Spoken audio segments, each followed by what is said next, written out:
serves as the president of the National Association of Housing and Redevelopment Officials, NARA. In his role, he is responsible for carrying out the organization's mission as the nation's leading housing and community development association that inspires the creation of strong and sustainable communities. Before being elected, his NARA leadership roles have included Senior Vice President of NARA, President of the North Central Regional Council, President of Indiana NARA, Vice Chair of the Board of Ethics and Credentializing Trustees in the NARA Housing and Educational Task Force. With a commitment to elevating the affordable housing conversation throughout the country, he serves as the chairman of the Federal Home Loan Bank of Indianapolis Affordable Housing Advisory Council, Advisory Council member of the Federal Reserve Bank of Chicago Advisory Council on Community and Economic Development, and he is a board member of the Moving to Work MTW Collaborative.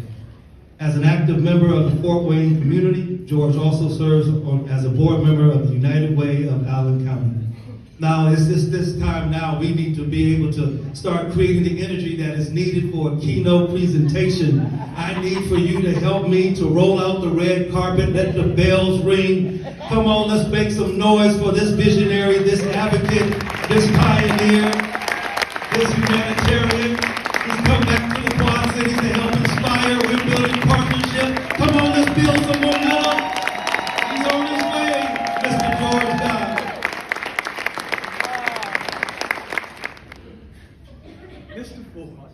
Mr. Ford, a little bit much, but thank you. Thank you.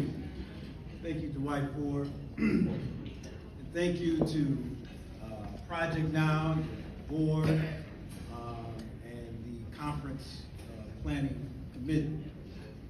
This is an outstanding conference. Give yourselves a round of applause. The committee, the board, and everybody took this on.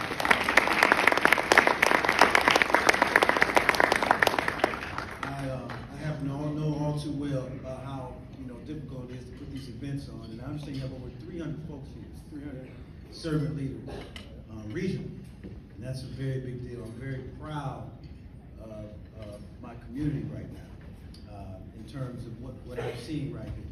I'm gonna start with a quote. The greatness of a community is most accurately measured by the compassionate actions of its members. That's a quote from Coretta Scott King. So I have to tell you, this is very difficult, challenging to come back home. When I came here, I had different iterations of my presentation. You have to excuse me. I have the pleasure of serving as the president of our national association. So I travel around and talk to people about what we can do, what this moment is all about, collaborations and stuff like that. And so I kind of butted into this when Dwight called me about a month ago. I had like 2 other things on the schedule, and I told him, I said, I'm trying to make it work, but I said, I absolutely will come home. That's what he said. So I am happy to be here today, and I am happy to see so many servant leaders in this room. It means so much to me to know that work is being done. And I want to give a shout out, and I know Dwight did this earlier, and I think folks were afraid to acknowledge who their age and what they are. But you, baby boomers, servant leaders, professionals in the room, and also you, Generation X folks, that's me. Please stand. Stand. Baby boomer, Generation X. You can look up on your phone and see what I know who you are. Folks, I want to thank you. I grew up in this community. I want you to stay standing. I grew up in this community, and I was inspired by the work that you all were doing in your local communities. Some of you had a touch on me. You reached me. It wasn't always easy growing up on Fish Street, Rock Island, and having to navigate through those challenging times. I just want to make sure that I acknowledge the work that you've done and how it's guided me through my career. Because I had a chance to see, being a little young pup, watching my mom work and going to some of these conferences because there wasn't nobody there to watch me. And so I had an opportunity to see that great work that came out of this community. So thank you for the work that you do every day. Thank you. say something, because I can't go on if I don't acknowledge my mother. And she's in the room. It's full circle for me to come back to a community, having to accomplish, being blessed to accomplish some things with some great teams. But you know, it started with someone who really brought me here. So to be able to come here and do one of the biggest conferences here in this community when it comes to human services, and to have your mom front and services, and to have your mom front and center to see you, I have to make sure that I acknowledge my mother's show.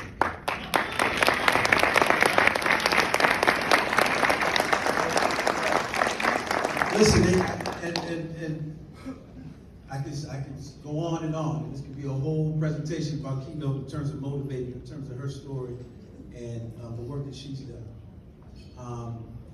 I was fortunate, as I see in this room, and they told me I had 20 minutes. I'm gonna try to keep this to 20 minutes.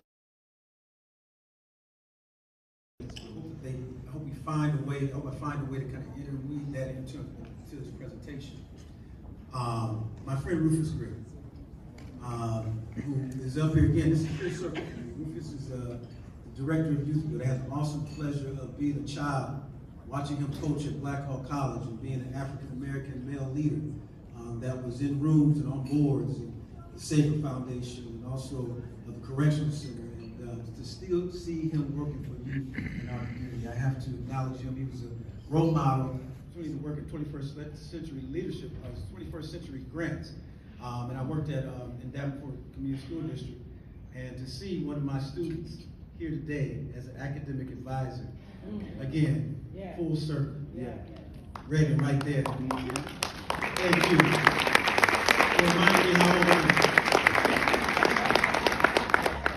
am. So as I begin, I want to make sure you understand that it is, like I said, challenging to talk about these things because on one hand, I want to say that you all are doing the work that's necessary. I didn't start off in housing. I was what we call a community development professional.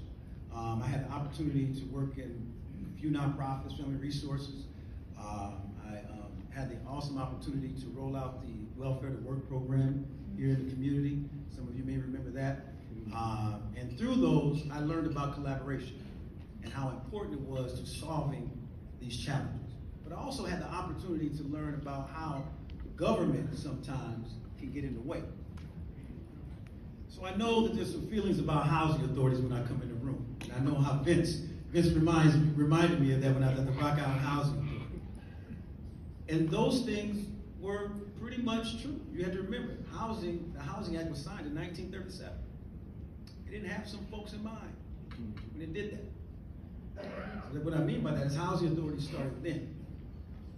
But there's been some work that we've had to do to make up for some of those systemic inequities and some of the way that we treated folks.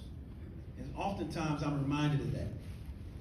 But nonetheless, there's a lot of folks that understand, and we have to make sure that we're intentional about talking about poverty. My industry has gotten away from that because we're busy chasing legislation, because we're underfunded, and I'm going to show you some slides in terms of how and why these things have happened. But there is a conversation that is happening, that folks want to partner, they want to solve problems. As we're doing our advocacy, we understand that there's not a lot of money. It's not much. So we have to talk about partnerships that make sense. We got to talk about collaborating. We got to talk about education. See, because the way this thing is set up is where you live determines the outcome of your future. That's how it's set up.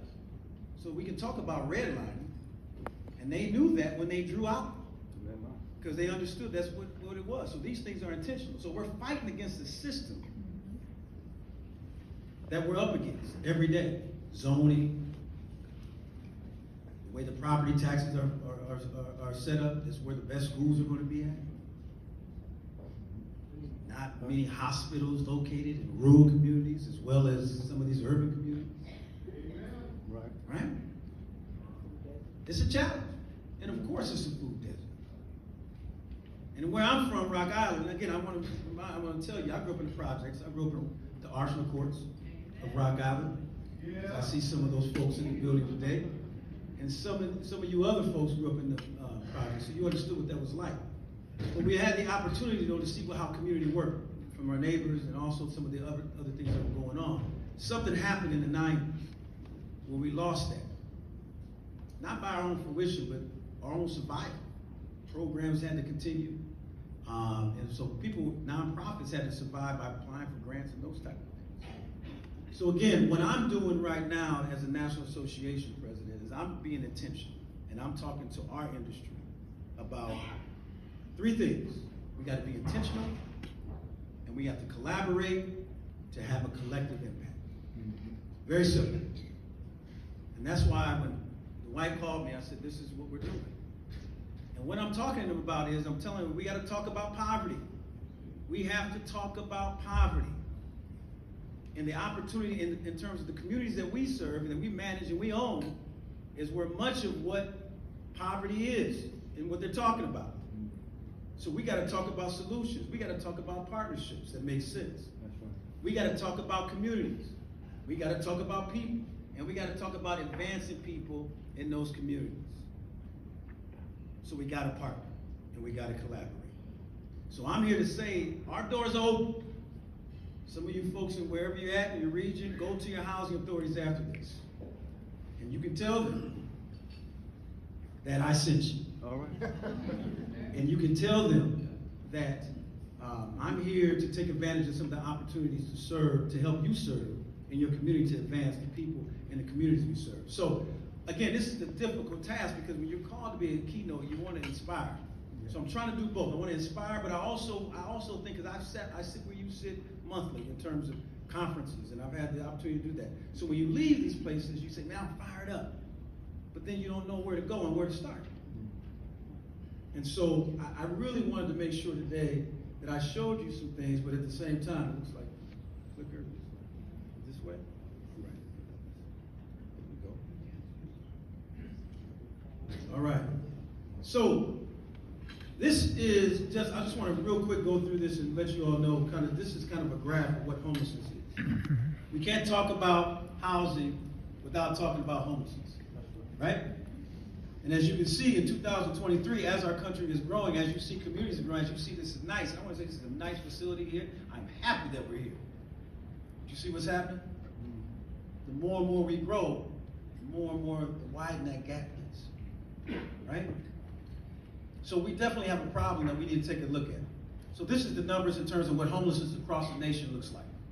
Again, just want to give you an idea. These are kids in schools.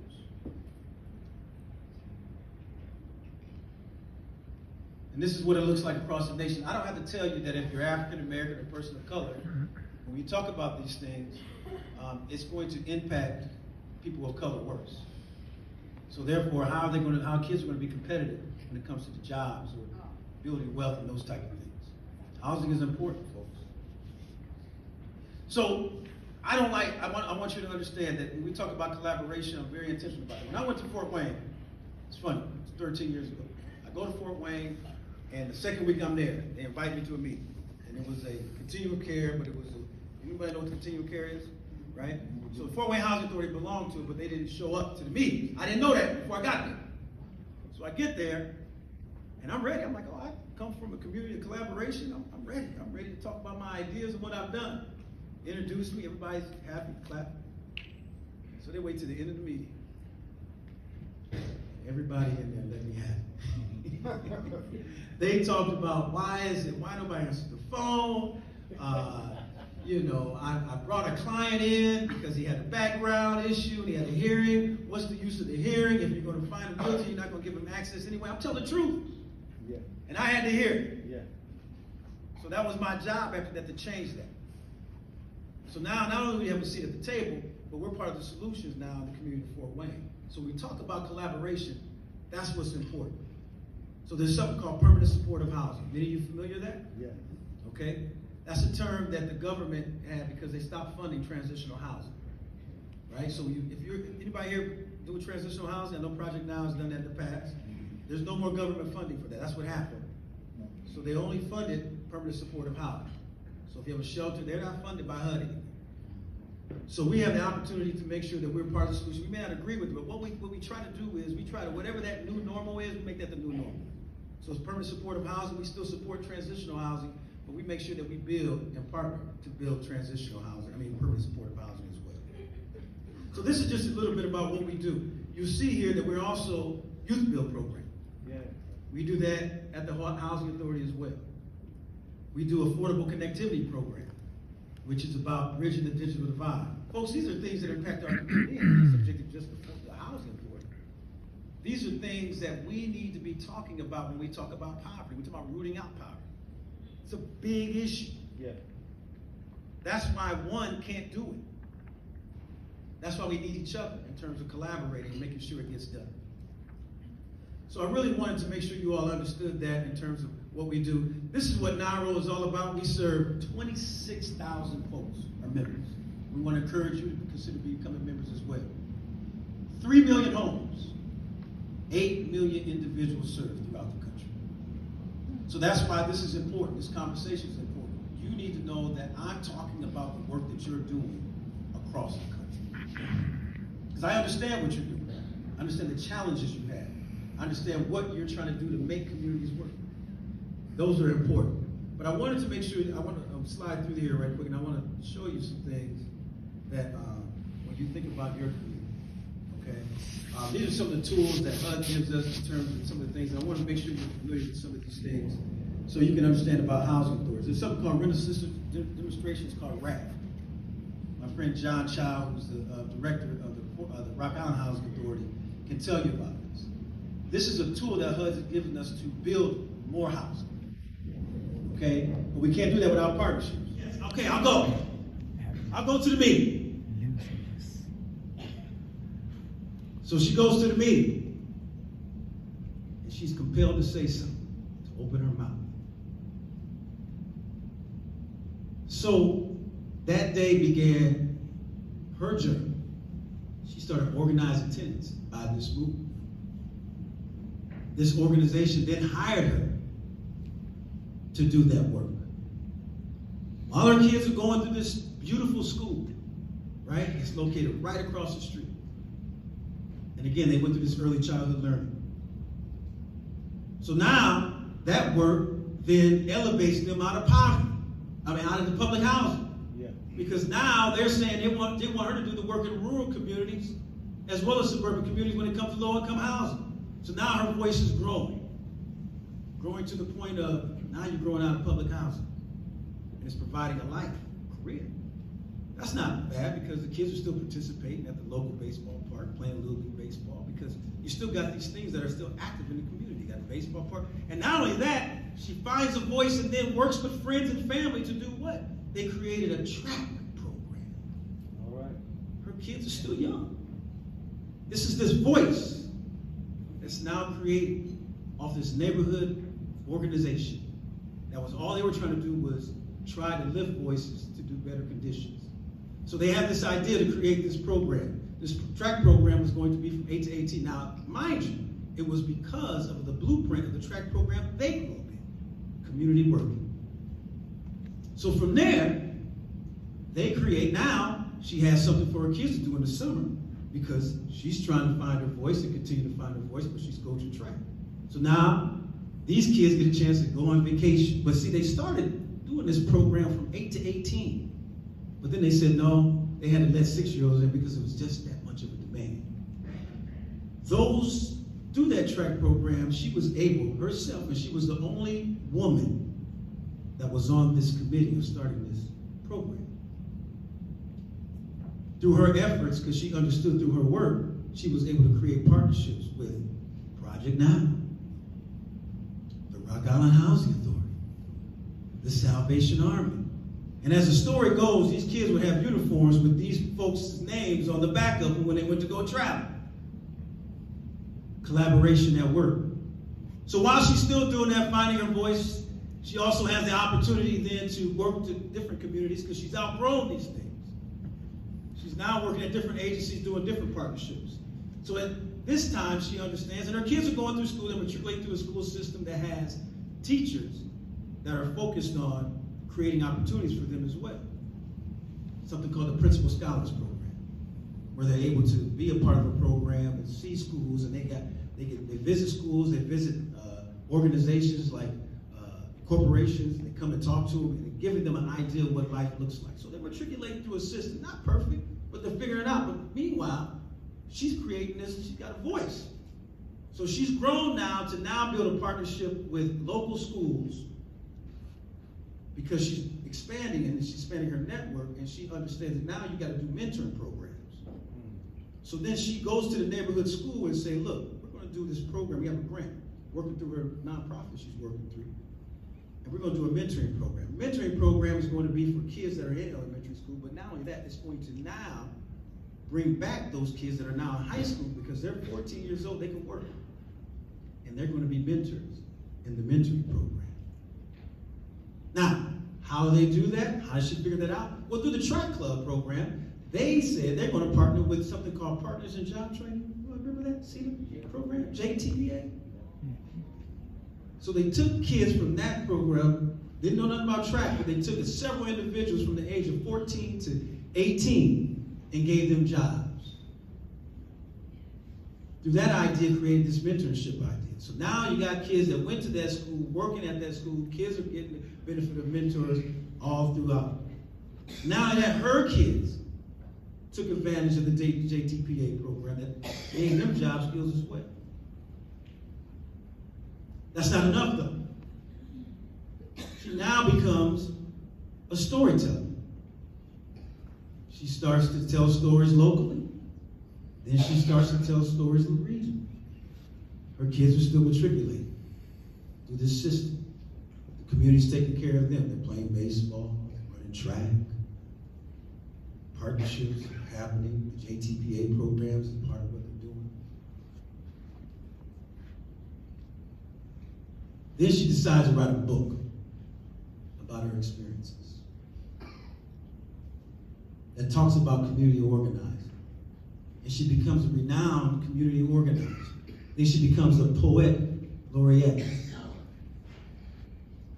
Folks, this was off one conversation with a friend that saw something in her hanging clothes on the clothing line in the housing project, who happened to work for a neighborhood stabilization nonprofit grassroots that were trying to raise the voices of those that were in public housing. In addition to that, there was Early Childhood Learning Center in a great school that was located right next to it.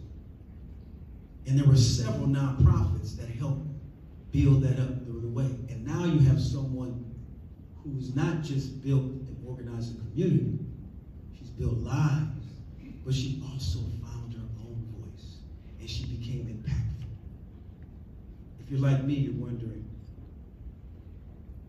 what is she doing now? And where is she at right now?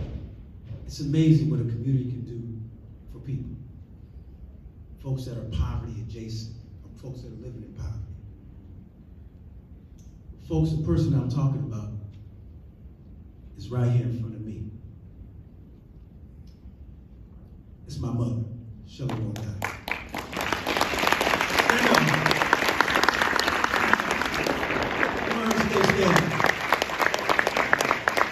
The reason why I wanted to share this story. She has this big-head son that was on her hip when she went to that tenant organizing meeting. And that's not me being hyperbole. And I had the opportunity to watch her do these things that were amazing and touch people's lives, and had a keen sense of what a community is all about. Not just that, what was possible, even within the impossible. And created those partnerships and collaborations on the way. That's why I told you the story. Because even as great as my mother is, and she will tell you to this day, it was that conversation where she was hanging those clothes. It was that organization that saw something in her. But it started from housing. So Mom, and there's plenty of my mamas that are future mamas that are out there, and folks that you guys are working with, they're I wanted to share that with you to give you hope. And make sure you understand what housing authorities are going to be starting to do now. You have a partner when you go back to your local communities. And we can figure this out. Some of the conversations are tough. They're going to require resources. They're going to require public and private partnership. But mind you, when you think about the work that's going on at the Thurgood Marshall Center with my good friend Tracy, also what's happening with my little cousin Avery and Thurgood in terms of West End revitalization. There are grassroots efforts that are still happening across this community and many others that you all are going back to. That's right. Housing authorities have to partner with you because folks need housing. We deal with extremely low-income folks, people. There's nobody that understands housing more than housing authorities. I don't care how you feel about it. But you got to challenge us to make sure we understand the platform we have and how we can be better partners in your community. Because we don't know. I'm different. I'm from Rock Island. I was raised different. Yeah. I was raised to understand the power of community. I didn't just bump into housing. I understood the potential of what we can do across the country. I didn't plan on being a national president. The work brought me here. And the commitment to make sure that we're advancing people and communities across this country. I thank you for the opportunity to speak to you today, Dwight. Many thanks to you, your team, and all of you that are out here today. I am one with you. And I do want to shout out Terry. Where's Terry at? Is Terry here? There are folks. Terry, he's probably out driving. He's back out.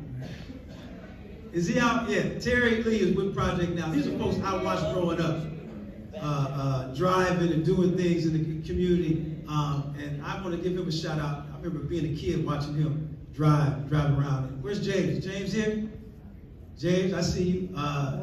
James, and Morgan, is Morgan here? I see Morgan too. These are people that I looked up to in the community I grew up in. Folks, it's all about people. Let's continue to do the work on behalf of the people. Thank you.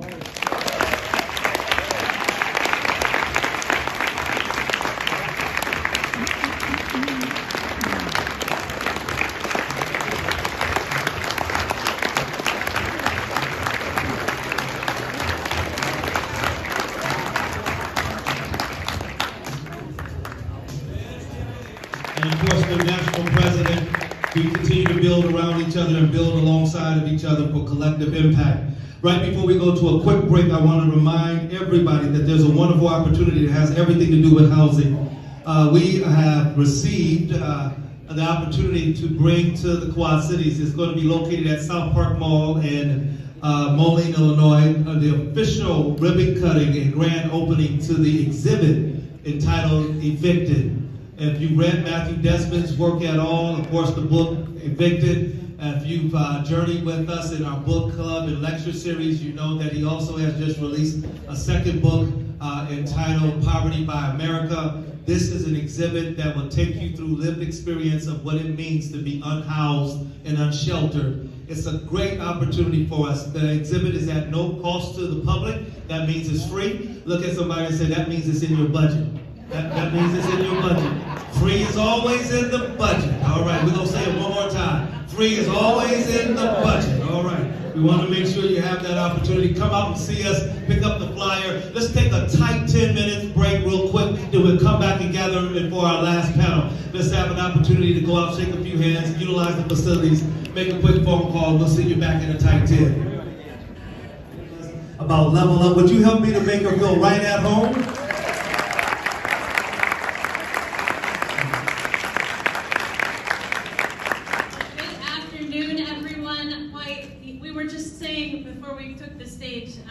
It's really wonderful to be among our people, right? Those that are willing to talk about the tough situations in life and how we find solutions and do the work, right? Yeah. So I really thank Project Now, Dwight Ford, the multiple staff members and multiple older persons, which we'll talk about later, for doing that work. In Moline, I've made it quite clear that we believe in walking the talk. We will not set strategic goals and then not do the work to meet them. And so when we talk about quality of place, we talk about infrastructure, and we talk about our economy, right? Then we have to sit there as legislators, as leaders in the community, and figure out ways with the staff to actually address those issues. And when it comes to the economy, I feel very privileged to have been able to go to mayor's conferences where we share ideas and we learn about what's going on in other parts of the country. And one of my very first mayor's conferences was in Reno, Nevada, the U.S. Conference of Mayors. And there I went to a session led by former mayor of Stockton, California, Michael Tubbs. He's really a groundbreaking mayor. He created an organization called Mayors for Guaranteed Income. And after I learned about that, and I learned about what the hesitations were from some mayors across the country, or what the successes were from mayors across the country, in places where it would be highly unlikely for communities to support this kind of work, I said, I wonder what I need to do in Moline to address economic mobility and access to opportunity. And that's when I sat down with Reverend Ford and said, how can we address this, right? I've got an idea, I have a skeletal idea for a level up program. So we talked it through. Guaranteed income has a very long history under lots of different titles, basic income, universal income, guaranteed income. There's shades of difference to those. But the legacy stretches all the way back to Reverend Dr. Martin Luther King Jr. All the way back. And for us to have entered into conversations decades ago and not done anything, I think is a tragedy, or done things in small pieces. And so we're trying to do something in a big piece, if you will, in a large way. What Level Up is an economic mobility program. And these flyers, so well put together by our staff, KJ Whitley over here at the table, describe it in detail. I will leave a few of them with her. But basically, I took a look at all of the data, all the median income, our rates of poverty, our rate of free and reduced lunch in our school district at 58%. And I said, and our level of education, right? Because level of education supposedly should allow you to earn more, right? The higher you go. Not always true, but a path toward opportunity. When I looked at all of that and in a sense triangulated the information, I was like, we have to try this. How can I find an income source that the community can live with, right? What can I use to fund a program that offers a guaranteed income once a month for a certain amount of time period to qualifying folks? And when we were at this point of trying to decide how are we going to justly use our cannabis tax revenue, I said, that's it. And thankfully, older people like Mr. Timian over here, 4th Ward, Alvaro Macias, and everyone else who has voted for this, Alderperson Castro is here as well, they were willing to come along on that ride with me. They contribute to the conversation, to putting the plan together, and they put their votes on the line, right? Because that's what it takes from elected leaders to actually make a difference. You have to vote your values, and I'm so proud that in Moline they did. So what it does is it has 2 levels, and this was born out of our conversation. I really wanted the monthly basement or guaranteed income, $400 a month for 12 months to qualifying families. Those are usually single parent families or families with children, because we wanted that generational impact, right? And it's administered by Project Now because they know how to do case management. I felt like that was the best way to go because people wouldn't fall through the cracks necessarily, right? We would be following them with what they need, talking through their cases, and really have a higher opportunity for success. So I'm so proud to say that since we launched this in January, it was a bit of a slow start, trying to work out the kinks for trying to recruit folks into the program, but after keying in on a really positive way of doing that is going to the people, right? Not having them come to you at your office to learn about the program, etc., but going to them where their kids and families are already engaged in services. That made a difference. So they held a recruitment night. We have filled all 25 spots for this year's program. So round of applause for that.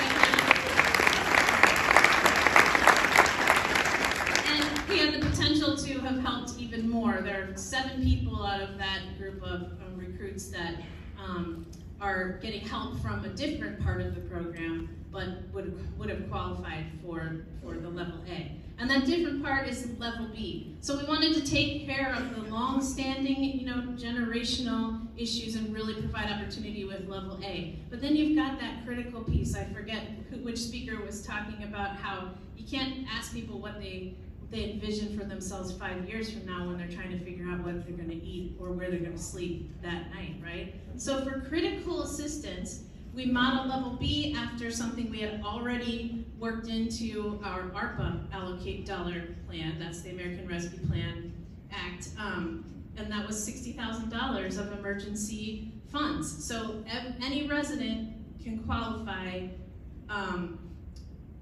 for up to $2,000 one time. That's right? So we really think that's going to help with access to, clearing fees off of driver's license, for example, paying emergency funds or paying emergency needs toward house or car repair, things that get in the way, right, of the consistency of executing your life and getting to those next opportunities. So we're really, really proud that this has happened, and I want to say that mayorsforguaranteedincome.org or Mayors for AGI is a website you can check out and share with folks in your communities. They also have a tab there for counties for guaranteed income. I know Cook County is looking at this kind of program, but on there you'll see that under Moline, I said that addressing economic mobility and root causes of poverty is not only a high impact goal, but a moral imperative. So I thank all of our council members and all of our staff who have helped us get to this place. We're excited to see the results of the work when they give us a draft report in September or so, in October, and see how we can continue the program into next year. It's funded by cannabis tax dollars. Individuals and families with a guaranteed amount of money so that they won't fall below. And if we do that, we believe that everyone can have a step at the chance of rising alongside of each other. Dr. King would say so often that we're wasting and degrading human life, clinging on to old ways of thinking. Nothing about poverty cannot be solved in our lifetime. He said that back then. And we are still struggling to come to new ways of thinking. I am so happy. And when that vote went across the ballot, it was a unanimous vote. So thank you to the city of Moline, the council persons, and the mayor's leadership, and all of the staff that worked so hard to pull this together. Share risk, share reward. We're going to let the data speak for itself. Why $400 a month for up to 12 months? Because most Americans, over 51%, cannot at any point in their daily existence afford a $400 emergency. That's where that number comes from. That's why we started with how do we make sure they have enough when the bottom falls out. And so I'm excited about this program, but listen, we heard about a city. Our next speakers are going to talk about what does it look like surrounding a few counties. Thinking through it, this is not easy stuff. There are individuals that sometimes don't believe this is right to do. People that are interested in thinking about policies that can block at times. This is hard work, but what we know, what we're doing is not working. And I'm willing to take risks working alongside of people that are approaching it in a different view. And I cannot say enough about our next two speakers. I can't remember exactly how we came into contact. I just know we ended up on Zoom calls together talking at length and started building community. But we extended an invitation to come. We're going to be making our way to Des Moines so we can see more of what it looks like on the ground. I am super happy to be able to present to us now Ashley Izzo and Michael Berger from the Uplift Iowa Initiative. Again, listen for the innovational approach. I believe we can do this. It's going to stretch us, but I think the same stretching is going to make us useful for all society. Would you help me to welcome both of them? They'll come in their own way, whether they sit or stand. We welcome their presentation. Thank you so much. Thanks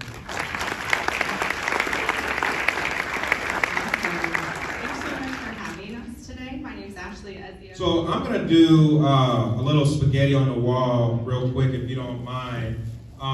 First of all, I just want to thank the entire team here for not only inviting us once here, but twice. The first time I thought it was a mistake. The second time I was like, all right, something's really going on here. And so I do want to appreciate all of you, the servant leaders here. And like you said, we're going to be stuck to the hips for a while because of the mission connects us. The second individual that I want to thank, I didn't know he was even going to be here, but God does some amazing things. I want to thank Dr. Wee right here. Dr. Wee, could you please stand up real quick? So, Dr. Wee used to be our president for our local community college, then he had the privilege of retiring. And as we talk about the previous generation and all the work that all of you have done for the next generation like myself to pick up the baton and run and move us forward, there comes a time when many of us, the world gets heavy, the work gets heavy, you get overwhelmed, you get stressed out. For some of us, it's called life. Now we call it trauma. And I remember just being in a place where I didn't know how I was going to get out. And Dr. Wee has always been my mentor and continues to stay connected to me. I'll never forget him looking at me and saying, Anderson, you act like if you let go of what you're going through right now that God won't catch you. And to the previous generation, you may not think we're listening, but we are. And sometimes it takes the right situation to penetrate our heart to say, wow, thank you. And so for all that you continue to do for me and all the people that you interact with, I want to say personally, thank you very much, Dr. Wee.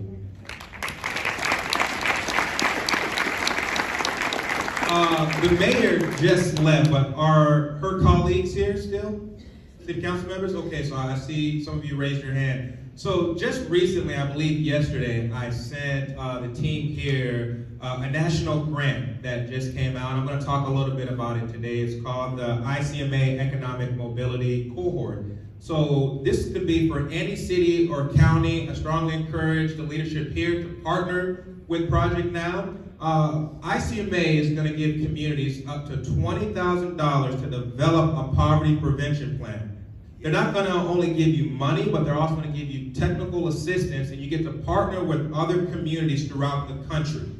And so it's a learning lab. They're going to give you some best practice, some data points that you can look at, and it's due in May, so it's coming up shortly. And I was just telling Dwight, if the community does decide, and he said he's ready to go, if you guys do decide to do that, I want to make sure I send a personal email to the leaders and say, hey, let's make this happen, all right? So relationships do matter. It's not just holding a position. It's making sure you can pick up a phone call or an email and advocating on someone's behalf. So I think that's really important work. So we can go to the next slide. Just a little bit about me as well, very brief. I appreciate also just listening to all the people who came up here who had personal lived experience dealing with the systems, either poverty, criminal justice, you name it. They had personal experience. And for me, my mother comes from the poorest country in the world. Not the state, the world. She comes from Haiti. She migrated here with her sister. Her sister died, and she raised 3 boys by herself. So I know what it's like to have no food, no electricity, sleeping on the floor with me and my brothers, hustling at a young age just to make sure we got a meal. I was so poor when I came to Dubuque, Iowa from Florida. My mother couldn't even afford to come watch me graduate, so picture that. I had all of my friends who had their mothers, their fathers, cats, dogs, chickens, you name it, but I couldn't even have the woman who birthed me come watch me graduate. But I'll never forget what she told me. She said, said, remember the values that I taught you. She taught me about faith, family, and community in that order. And I don't want to push religion on anyone, but for me, when you know your story, you know what you're rooted in. Yeah. It's the inspiration you got every single day. So for me, when we talk about passion, the struggles is my motivation every single day. And now that I have kids, I wake up every single day and that motivates me alone. So the city of Dubuque, we went on a journey and we still on the journey for the last 3 years to focus on poverty. You can go to the next slide. And for our city officials, it's an amazing thing. So not only did I grow up poor, so I happen to be in my community the only black or brown local official. So I was the first black or brown male